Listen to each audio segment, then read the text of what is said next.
Okey, Assalamualaikum dan salam sejahtera semua. Jadi hari ini kita sambung lagi belajar, iaitu muka surat 10. Muka surat 10 buku teks. Okey, saya nak kita cuba jawab soalan praktis formatif 1.2. Okey, kita tengok . Asri ingin membuat asid hidroklorik pekat dengan pH 3 ke dalam sinki, tetapi telah dihalang oleh sel V. Adakah betul tindakan yang dilakukan oleh sel V? Dia nak buang asid hidroklorik pekat. Nak buang asid hidroklorik pekat pH 3. Asid kuat ke asid lemah? Awak rasa? Nak buang pula dalam sinki, tapi telah dihalang oleh sel V. Betul tak tindakan sel V tadi menghalang? Okey. Lepas tu, kenapa? Kalau sel V kata boleh buang, kenapa? Kalau sel V kata tak boleh buang, kenapa? Jadi jawapannya ada dalam buku teks. Saya rasa jawapannya dalam buku teks. Awak boleh semak lah muka surat berapa. Okey, awak boleh tengok muka surat 6. Muka surat 6 dan muka surat 7. Ada jawapan kat situ lah. So, saya nak awak cari jawapan. Cari sendiri. Nombor 2, tandakan right bagi bahan yang boleh dibuang ke dalam sinki. Bahan apa yang boleh dibuang ke dalam sinki? Air suling, asid pekat, bahan radioaktif. So, awak tanda. 3, terangkan cara pelupusan bangkai secara ringkas. Cara pelupusan bangkai. Yang ni awak kena tengok balik buku teks muka surat 8. Muka surat 8. Bangkai muka surat 8. Ada kat dalam tu. Ada kat dalam kotak kategori C. Okey, itu senang. Nombor 4. Apakah yang perlu dilakukan sekiranya termometer di dalam makmal pecah? Termometer di dalam makmal pecah. Awak boleh tengok muka surat 9. Muka surat 9. Ada kat dalam tu. Ada 1, 2, 3, 4. 4 langkah. So, yang ni saya nak awak selesaikan. Tolong buat dalam buku latihan. Okey. Okey, seterusnya kita nak tengok 1.3 pemadam kebakaran. Kita pergi sekali lalu je lah. Okey, alat pemadam kebakaran ada berapa jenis? 4 jenis. Air, buih, karbon dioksida, serbuk kering. Okey, air warna merah, buih warna krim, karbon dioksida warna hitam dan serbuk kering warna biru. Yang ni awak boleh baca sendiri, tak ada masalah, senang je. Kemudian kita tengok balik muka surat berapa? Muka surat 11. Muka surat 11. Okey, kebakaran boleh dibahagikan kepada beberapa jenis berdasarkan bahan api yang terbakar. Okey, jenis kebakaran ni pun simple, tak payah, saya rasa saya tak payah terangkan detail sebab boleh baca terus daripada buku, sangat senang. Jenis kebakaran kelas A, kelas B, kelas C, D, E, F. Apa penerangan dia dan jenis dia awak boleh baca sendiri, ya. Tak ada masalah. Seterusnya kat sini ada ditunjukkan gambar foto pemadam api ABC. Pemadam api ABC dan selimut kebakaran. Pun boleh baca, tak ada masalah. Mudah. Saya tak payah terang terlalu detail. Semua ada dalam buku. Muka surat 12. Muka surat 12. kaedah penggunaan pemadam kebakaran pun sangat senang. Dia ada dah step-step dia. 1, 2, 3, 4. Lagipun cikgu kelas tingkatan 3 dulu dah ajar. Jadi saya pergi sekali sepintas lalu sajalah nah. Okey, tak ada masalah. Rasanya tak ada masalah. Okey. Kita tengok pula muka surat 13. Muka surat 13 Muka surat 13.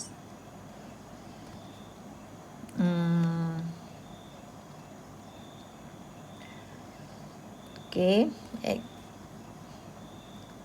Aktiviti 1.3 ni mungkin kita boleh buat kat sekolah, menunjukkan cara penggunaan alat pemadam kebakaran. Tak apa, kita tinggalkan dulu. Menjalankan audit alat pemadam kebakaran di sekolah. Okey, tak ada masalah sangat pun. Kita teruskan pada muka surat 14. Muka surat 14, mencipta alat pemadam kebakaran. Okey, yang ni kita akan tinggalkan dulu, nanti kita akan tengok kemudian.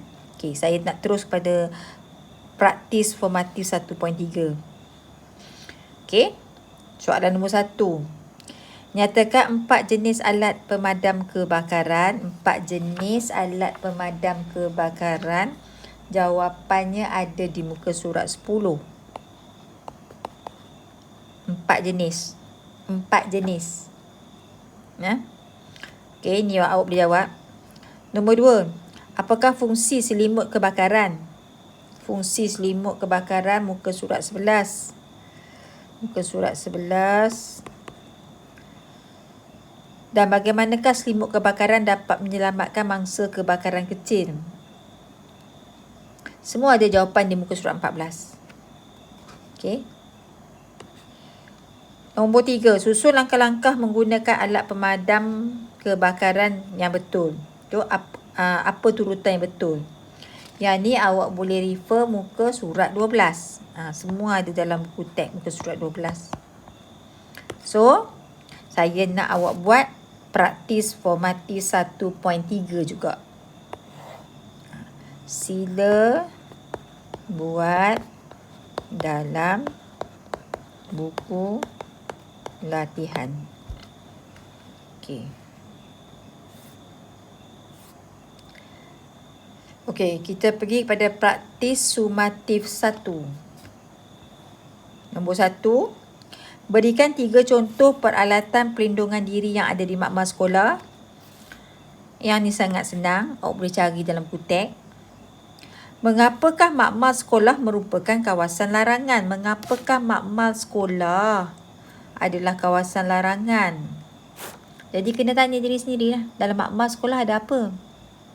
Dalam makmal sekolah ada banyak bahan kimia yang berbahaya kepada pelajar. Okey. Saya dah bagi jawapan dah tu. Okey. Jasman telah membuang air limau. Sisa daripada aktiviti sains telah dijalankan ke dalam sinki. Dia buang air limau ke dalam sinki. Wajar tak tindakan Jasman? Wajar tu boleh ke tak boleh? Kalau boleh, bagi tahu kenapa. Wajarkah tindakan Jasman? Kalau tak wajar, kenapa? Contohnya awak bagi tahu macam ni. Jasman boleh buang air sungai. Jasman boleh buang air limau ke dalam sinki.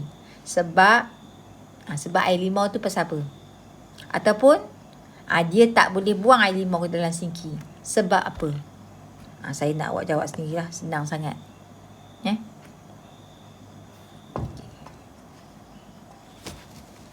Seterusnya kita tengok soalan nombor 2. Soalan nombor 2. Rajah 1 menunjukkan satu kebakaran yang berlaku di dalam makmal sains. Ethanol. Terbakar. Kan? Ni ethanol ni. Berdasarkan gambar rajah yang diberikan, nyatakan jenis kebakaran. Ini jenis kebakaran apa? Jenis kebakaran apa? Boleh tengok buku teks kan? Jenis kebakaran. Buku teks muka surat 11. Saya bagi muka surat. Boleh carilah. Alat pemadam kebakaran yang sesuai kita gunakan. Apakah alat pemadam kebakaran yang sesuai? Ni ada di muka surat 10.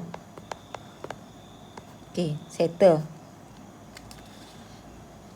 Pada pendapat anda, mengapakah kebakaran tersebut boleh berlaku? Kenapa kebakaran ini boleh berlaku? Kenapa? Ethanol tiba-tiba boleh terbakar. So, awak kena perhatikan.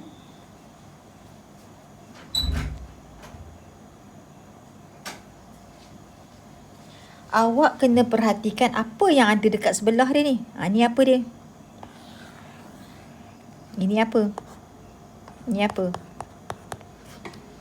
Kenapa dia tu mudah terbakar? Saya dah bagi jawapan dah pun. Kenapa ethanol tu terbakar? Sebab apa?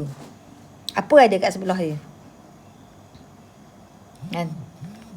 Saya rasa awak boleh fikir.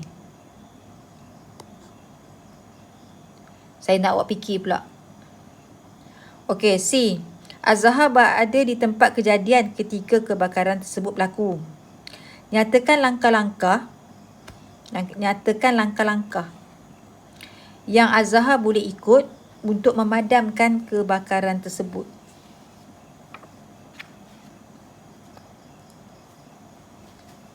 Nyatakan langkah-langkah yang boleh diikuti oleh Az-Zahar untuk memadamkan kebakaran tersebut. Langkah apa? Langkah-langkah untuk dia memadamkan kebakaran. Okey, nak kena buat macam mana? Langkah-langkah.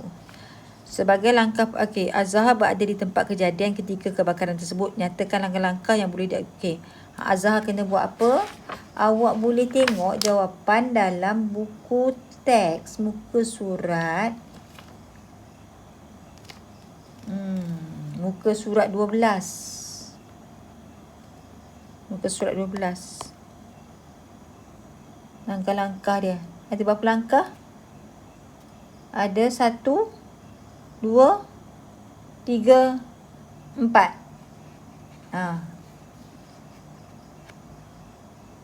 Maksudnya dia kena gunakan, Az-Zahar kena gunakan apa? Pemadam kebakaran. Okey. Dia tak boleh guna air. Dia kena guna pemadam kebakaran dan langkah-langkah nak gunakan pemadam kebakaran. Okey, yang ni boleh jawab. D. Sebagai langkah penjagaan alat pemadam kebakaran, audit alat pemadam kebakaran hendaklah selalu dilakukan. Nyatakan 5 perkara. Nyatakan 5 perkara yang perlu diperhatikan semasa menjalankan audit alat tersebut. 5 perkara ada kat mana ni 5 perkara ni? Pun ada dalam buku teks juga. Ada dalam buku teks muka surat. Muka surat 13. Muka surat 13. Awak tengok aktiviti 1.4. Aktiviti 1.4. Tengok bahagian 3, nombor 3. Tengok nombor 3. So, awak salin jawapan dia daripada A sampai E. A sampai E. Itulah jawapan dia.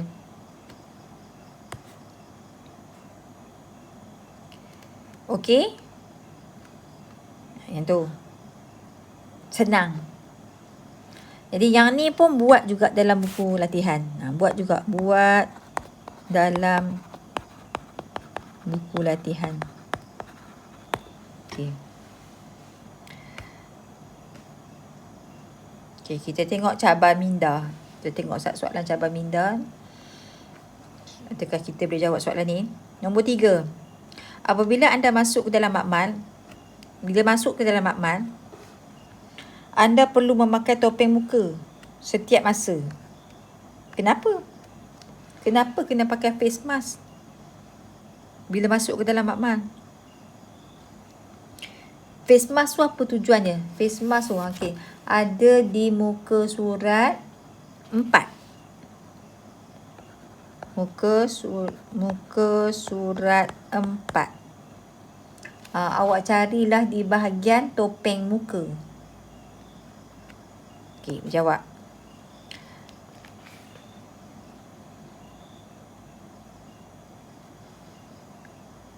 Haziq telah menerima tugasan untuk menjalankan eksperimen bagi menentukan takat didih air garam.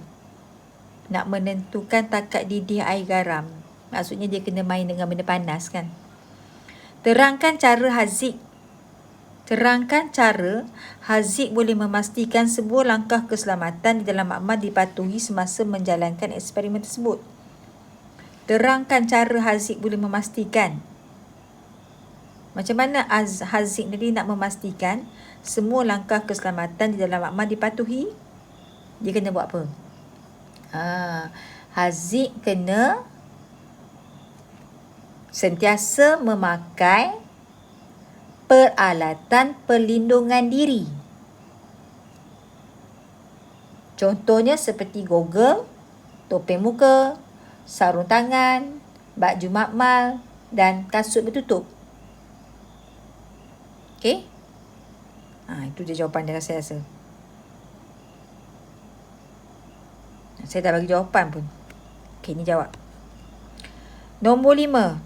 Huraikan langkah-langkah yang betul bagi melupuskan alatan tajam. Alatan tajam yang ni awak boleh cari jawapan di muka surat 8. Muka surat 8. Iaitu kategori A. Jadi semua soalan yang kita bincang ni saya nak awak buat latihan. Okey. Untuk subjek sains, saya perlukan 2 buku panjang. 1 buku latihan, 1 buku nota. Okey? Okey. Saya akan terangkan kat sini. Okey. Jadi latihan yang saya bagi ni, tolong buat dalam buku latihan lah. Okey. Pertama sekali saya bagi tahu, dengar. Muka surat pertama, muka surat 1. Muka surat pertama. Besar sangat pen saya ni. Saya nak kecilkan sikit. Muka surat pertama, buat indeks. Ya. Saya rasa dah semua tahu kot muka surat pertama tu awak kosongkan. Supaya awak boleh tidur indeks. Maksudnya bilangan, tarikh, tajuk. Semua orang tahu kan buat indeks. Untuk muka surat pertama kosongkan untuk buat indeks. Okey. Kemudian katalah muka surat 2. Contohnya muka surat 2 nah, Katalah ni awak punya buku teks. Buku teks pula dah. Katalah ni awak punya buku latihan. Kan? Saya nak awak buat macam ni. Okey. Awak tulis sini. Mula-mula sekali awak kena tulis hari dan tarikh. Di sini hari. Hari apa? Tarikh. Apa? Kena tulis hari, tarikh. Kemudian okey. Macam tadi contoh cikgu bagi soalan ni kan. Saya bagi soalan mana tadi? Saya bagi soalan, katalah soalan mana tadi saya bagi. Okey. Contohnya tadi saya bagi soalan praktis formatif 1.2. Awak tulis sini. awak tulis praktis formatif 1.2. Okey. Lepas tu awak buat kurungan buku teks muka surat 10. Macam tu. Saya nak awak tulis benda ni. Lepas tu awak ambil pensel ke pen ke apa ke, awak gariskan. Ni pun garis. Sebab saya cerewet tentang kerja, saya nak kerja yang kemas dan bersih. Okay, awak gariskan. Okay. Lepas tu kita tulislah apa dia soalan dia. Nombor 1. Tulis soalan. Tulis soalan. Tulis soalan. Lepas tulis soalan, lepas tu awak tulislah jawapan. Ni jawapan. Okey. Dan seterusnya lah nombor 2. Nombor 2 pula. Nombor 2. Tulis soalan. Lepas tu tulis jawapan. Lepas tu awak sambung pula. Soalan mana pula saya bagi tadi? Saya bagi soalan praktis formatif 1.3. Kan? Okey, tulis ni. Tulis. Praktis. Saya nak awak buat macam mana saya suruh ni. Praktis formatif. Saya nak awak tulis tajuk 1.3 buku teks muka surat 14. Lepas tu tulis soalan, tu jawapan. Tu soalan, tu jawapan. Yang ni gariskan. Tu. Faham Maksudnya kena ada tajuk soalan tu. Tajuk latihan tu. Jadi untuk hari ni, saya nak bagi awak kerja ni.